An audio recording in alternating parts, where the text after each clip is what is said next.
ये मुल्क हमारा है। इस मुल्क में 700 साल हमने जहां बानी और हुक्मरानी की। ये चार मीनार तुम्हारा है, ये किले को गोलकुंडा तुम्हारा है, ये दारुल सलाम तुम्हारा है, ये कुतुब मीनार तुम्हारा है, वो ताजमहल की खूबसूरती तुम्हारी है, अरे सब कुछ तुम्हारा है। अस्सलामु अलैकुम वरहमतुल्लाहि वबरकातुहू। औज़ु बिल्लाहि मिनश शैतानिर रजीम। बिस्मिल्लाहिर रहमानिर रहीम।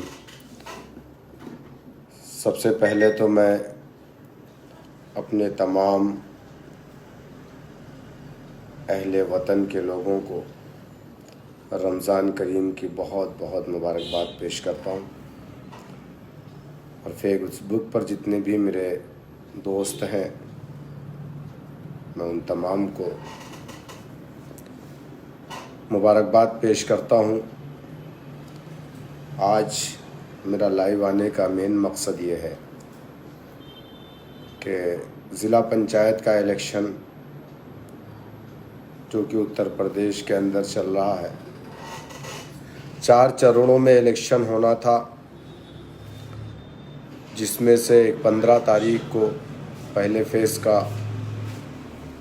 इलेक्शन हो चुका है,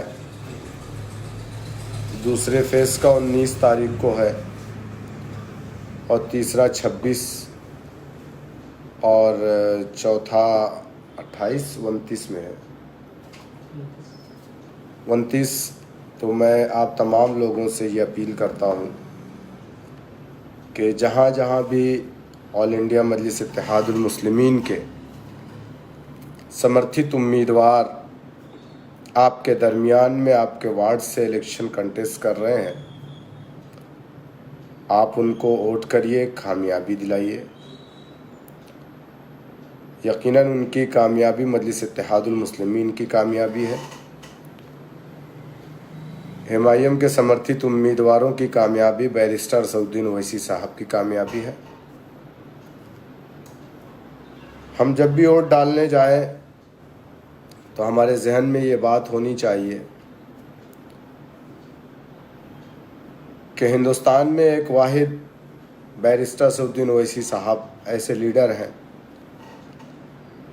जो मुसलमानों की ही नहीं बल्कि हिंदुस्तान के मजलूमों की आवाज़ है हिंदुस्तान के पार्लियामेंट में। चाहे एनआरसी के मामलात रहे हों, चाहे ट्रिपल तलाक का मामला रहा हो, या लिंचिंग का मामला रहा हो, या जुनैद को तबरेज़ अंसारी का मामला रहा हो, किसी भी कोई भी इशू पे अगर कोई इस वक्त अगर बोलता है तो यकीनन बिलाशुबहा आप ये कह सकते हैं कि बैरिस्टर असदुद्दीन ओवैसी साहब है। तो यकीनन हम सब का ये फरीज़ा है और ज़रूरी भी है कि हम लोग उनके हाथों को मजबूत करने के लिए कामयाब करें। मजलिस की कामयाबी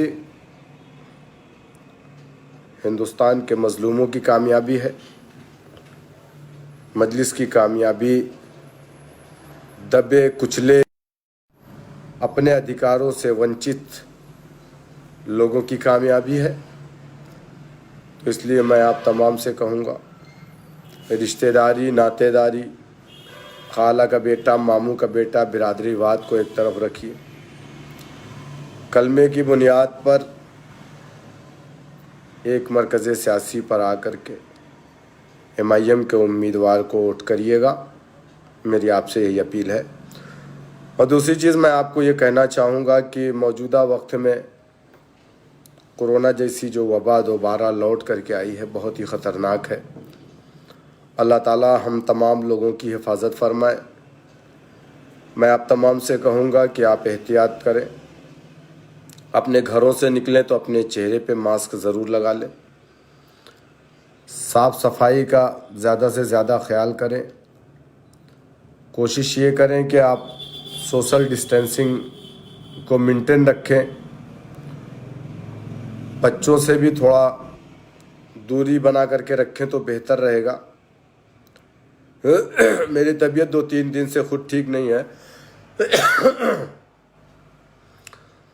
और आज अल्हम्दुलिल्लाह मैं पहले से कुछ बेहतर महसूस कर रहा हूँ। लेकिन मैं आप तमाम लोगों से कहूँगा, क्योंकि उत्तर प्रदेश के अंदर आपको मालूम है कि यूपी गवर्नमेंट के पास न दवा है, न ऑक्सीजन है, न इंजेक्शन है, न बेड है, न शमशान घाट पे जगह है, न एम्बुलेंस है। तो ऐसे वक्त में आपको यूपी गवर्नमेंट का इंतज़ार नहीं करना है। आपने देखा कि रिटायर्ड जज की बीवी 3 दिन तक एम्बुलेंस को कॉल करते रहे, जज साहब नहीं आए, उनकी वाइफ उनकी गोद में इंतकाल कर गई। तो जब ऐसे लोगों के साथ इस तरीके के मामलात हैं तो आम जनता, अल्लाह खैर करे, बस मैं आपसे यही कहूँगा कि आप खुद से एहतियात बरतें। डेली सैकड़ों मौतें सिर्फ लखनऊ के अंदर हो रही हैं, लेकिन आंकड़े को छुपाया जा रहा है। योगी गवर्नमेंट आंकड़े को छुपा रही है और योगी जी ने तो अपने आप को हॉस्पिटल में शिफ्ट कर लिया है। अब वो तो खुद ही जा कर के सो गए हाथ पैर फैला करके। अब हमारा प्रदेश अल्लाह हवाले है। मैं आप तमाम से यही कहूँगा कि आप खुद एहतियात करें, अपने आप को सुरक्षित रखें और रमज़ान के महीने में अल्लाह ताला से दुआ करें कि अल्लाह ताला इस कोरोना जैसी वबा से हमारे देश में बसने वाले तमाम 125 करोड़ लोगों की हिफाजत फरमाए, पूरी दुनिया के मुसलमानों की हिफाजत फरमाए, पूरी दुनिया में इस वबा को अल्लाह ताला ख़त्म फरमा। दुआ करिए और साथ ही साथ एहतियात भी करिए, इंशाअल्लाह अल्लाह ताला हिफाजत फरमाएगा। एक मरतबा फिर मैं आपसे अपील करता हूँ कि आने वाली 19 तारीख को मुत्तहिदा तौर पर आप MIM प्रत्याशी, समर्थित प्रत्याशियों को आप वोट करिएगा। बहुत बहुत शुक्रिया। अस्सलाम वालेकुम रहमतुल्लाहि व बरकातुहू।